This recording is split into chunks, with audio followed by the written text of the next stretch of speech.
Colgate, Colgate presents Bill Stern with the Colgate Shave Cream Sports Newsreel. Bill Stern, the Colgate Shave Cream Man, is on the air. Bill Stern, the Colgate Shave Cream Man, with stories rare. Take his advice and you'll look keen. You'll get a shave that's smooth and clean. You'll be a Colgate brushless fan. Good evening, ladies and gentlemen. This is Bill Stern bringing you the 316th edition of the Colgate Sports Newsreel. We're broadcasting tonight from the city of Indianapolis. And our guest tonight is the one and only Frank Sinatra. But first, Reel 1. Recently, I said to Creighton Miller, young backfield coach at Yale, Creighton, you've got an unusual ability to teach the football you know. So how's about teaching us what you've learned about fast, easy shaving with Colgate brushless? Here's what Creighton Miller wrote me. Dear Bill, there's nothing to it. Shaving with Colgate brushless is as simple and easy as the old Notre Dame shift. It's performed in 3 motions. 1, wash your face. 2, smooth it on. 3, shave it off. Personally, Colgate brushless gives me a smooth, fast, cool, comfortable shave. Or as you say, a champion shave. Signed, Creighton Miller. Thanks.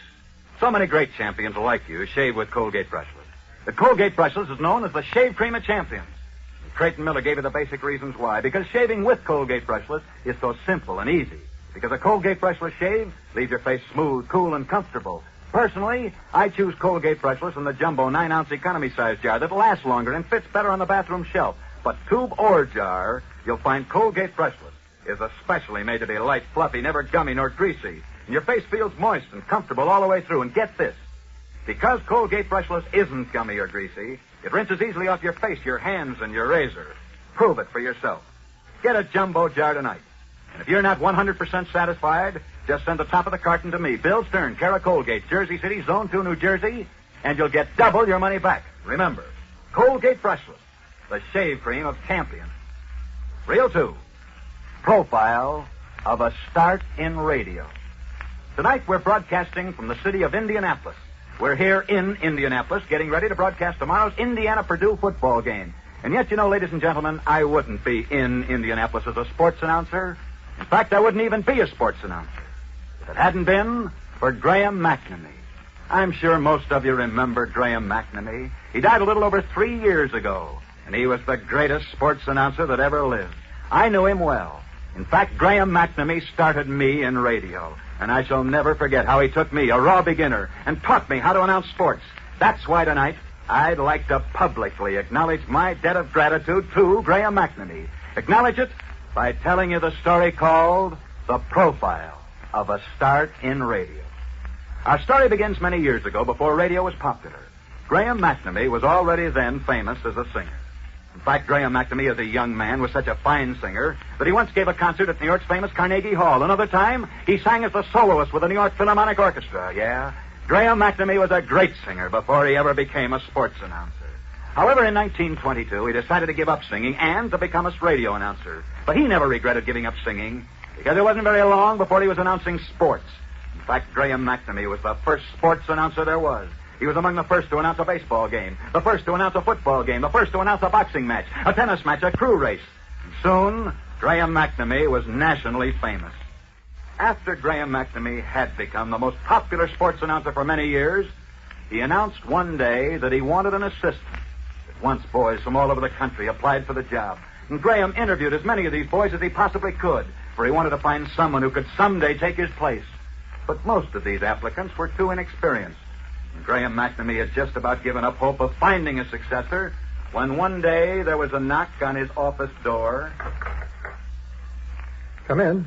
Are you Graham McNamee? I sure am. What can I do for you? Well, Mr. McNamee, I heard you were looking for an assistant to help you announce sports.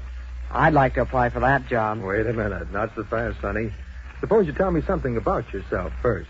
Well, I've had an average education, but I've always loved sports. I've always played almost every sport there is. A little baseball, some football, quite a lot of basketball, but boxing is my favorite. I read the sport pages thoroughly, and I think I know quite a lot about sports. Yeah, it's easy to see you like sports, sonny. But have you ever had any professional experience? Yes, Mr. McNamee, I have. I used to be a sports reporter for a newspaper. I know I'd like to announce sports, and everyone tells me my voice is good for radio. Sonny, I've been listening to you as you talk, and your voice is good for radio, but not as a sports announcer. What do you mean, Mr. McNamee? I mean your voice is better suited for singing. I ought to know because I was once a singer myself. Did you ever try any singing? Only a little for my own amusement. Well, Sonny, I was a singer before I was a sports announcer, so I know something about both. I think your voice is better suited to singing. Why not give that a try first? I'll help you to get started if you want me to. All that happened several years ago. Today, Graham McNamee is dead.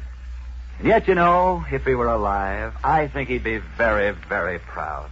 For that boy he advised to become a singer instead of a sports announcer took Graham McNamee's advice, and he did become a singer. And today, that boy is one of America's most famous singers. His name is Frank Sinatra. And Frank Sinatra is right at this very moment standing by an NBC microphone in New York City. But before I introduce Frank Sinatra in person, may I say that we're about to present him with a very, very fine silver plaque. A silver plaque that bears the following inscription: to Frank Sinatra, not because he's a great artist, but rather because through his unselfish devotion to the cause of tolerance in America, he has upheld the highest ideals of good sportsmanship. And now, in order that you may hear Frank Sinatra's speech of acceptance, as he accepts this silver plaque at the New York Paramount Theater, this is Bill Stern switching you across the country from where I'm standing in Indianapolis. The next voice you hear will be Frank Sinatra speaking in person from New York City. Thank you, Bill. I shall always treasure this plaque and what it stands for. I'm not going to make any speeches about this country or about tolerance, but I'd like to tell you one little story that illustrates exactly how I feel. Many years ago in Germany, there lived a family who resented being told just how they must believe in God. And this family finally wanted to worship God as they saw fit. And when that became impossible in Germany, why, they packed up their belongings and sailed for America. Perhaps you're thinking this all happened recently, but it didn't. It happened a long, long time ago. And yet, you know, I think we should be very grateful that this family did come to America, because their name was Eisenhower. And from this family came General Eisenhower. So thank you, Bill, very much for this plaque. However, there are two words in this plaque that please me immensely. They are the words tolerance and sportsmanship, because to me they mean the same thing. Thanks again, Bill, and this is Frank Sinatra of the Paramount Theater in New York City, returning you to Bill Stern in Indianapolis. Thank you very, very much, Frank Sinatra. Reel 3, Portrait of Storybook Men. They say that truth is stranger than fiction, perhaps. But this is the story of two men who created fiction and yet lived far stranger lives than any of the fiction they ever wrote. One of these men was a man named Sidney Porter. Sidney Porter was a baseball player, a good baseball player. In fact, Sidney Porter was good enough to play professional baseball. He played in Texas. That is, he played in Texas until one day he got into trouble. They put Sidney Porter in jail. And in jail, he used the money he'd made playing baseball to study writing. And he became a great writer, so great that today no one remembers Sidney Porter as a professional baseball player, but everyone remembers him as one of the world's greatest writers, for he wrote under the name of O. Henry. Yeah? O. Henry, who began as a baseball player and ended as one of the world's greatest authors, died in the year 1910, the very same year, curiously enough, that another great American author also died, a man named Samuel Clemens. Samuel Clemens, who began life as a poor boy in Missouri and who grew up on the banks of the Mississippi River. Because Samuel Clemens did grow up on the banks of the Mississippi River, he came to love that river. In fact, he loved it so much that when he was old enough to go to work, Samuel Clemens got a job on a riverboat, and he stayed on that boat until he finally became the captain of that boat. But Samuel Clemens was still not satisfied. He wanted to be the most famous riverboat captain on the whole Mississippi River, and to accomplish this, he challenged any other riverboat captain to a race. His boat against theirs. And Samuel Clemens and his boat were unbeaten as they raced up and down the Mississippi River for 11 years. He knew every twist and turn of the river. And he knew where he could go fast. He knew where he had to take it easy. And he loved every mile of its treacherous waters. Truly, Samuel Clemens was one of the great Mississippi riverboat captains who raced his way to riches. In fact, Samuel Clemens made so much money racing up and down the Mississippi River that he could afford to take time off from his boat and try his hand at another field, and he did. He took up writing. He tried to put down on paper just how he felt about the river he loved.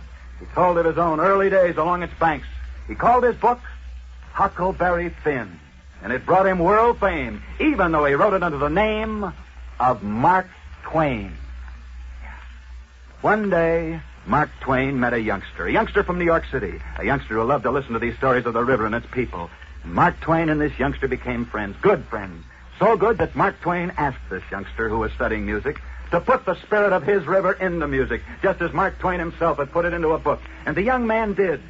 He wrote one of the greatest songs of all time, a song that tells the story of the river and its people. And so one of America's great songs would never have been written. Never have been written if Mark Twain hadn't once inspired a great musician. A musician whose name was Jerome Kern and whose song was Old Man River. Old Man River, he just keeps rolling along.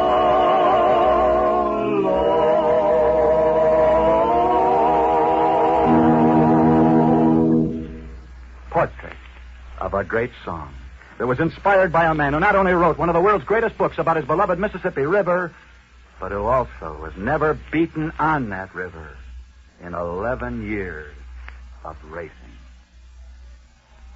Reel 4. Since we're broadcasting from Indianapolis tonight, here's the best in the West, Larry Gordon. Fellows, we may not be Creighton Miller when it comes to playing football or coaching it, but we're looking for the same thing in a shave cream that he wants. A fast, easy way to shave. A shave that's cool, moist, comfortable. And that's just what you get from Colgate Brushless. Because Colgate Brushless is specially made to be light, to be fluffy, never gummy, never greasy. Get a jumbo 9-ounce jar of Colgate Brushless tonight. It will probably last you into 1946, and you'll enjoy many months of championship shaving. And now back to Bill Stern. Reel 6. Colgate's candid camera catches the story behind the story. Pasadena, California. The Crimson Tide of Alabama will go to the Rose Bowl in Pasadena on New Year's Day. They have officially been invited and have officially accepted. New York, New York. One of New York's greatest nightclub successes right now is Miss Martha Ray. But what makes this a sports item is the fact that both Purdue and Indiana have just selected their honorary mascots for tomorrow's game. And unbeknown to each other, both Purdue and Indiana have elected Martha Ray. Milan, Italy. The former world's heavyweight champion, Primo Carnero, who was built up in America, ladies and gentlemen, on phony fights, started on the comeback trail last night. But get this. Primo Carnero was so bad, he was so bad that he had to be forced into that ring in Italy at the point of a pistol. New York City again. Al Bummy Davis, former famous fighter, who died last week in a holdup, was once barred for life in New York for dirty fighting. But the irony is this. Davis, who apparently during his lifetime never thought of anyone but himself, died trying to protect a friend. And that's the 3-0 mark for tonight. Next Friday night, we'll be back, same time, same stations, with another edition of the Colgate Shave Cream Sports Newsreel. Tonight, we've been broadcasting from the city of Indianapolis.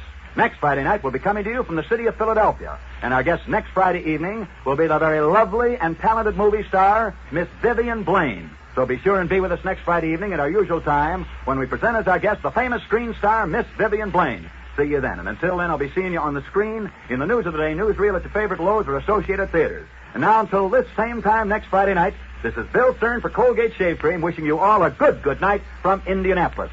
Bill Stern, the Colgate Shave Cream man, is on his way. Bill Stern, the Colgate Shave Cream man, had lots to say. He told you tales of sports heroes, the inside dope he really knows. So listen in next Friday night. C-O-L-G-A-T-E. Mr. Frank Sinatra appeared on this program tonight, courtesy of Paramount Pictures. This program originated in Indianapolis. This is the National Broadcasting Company.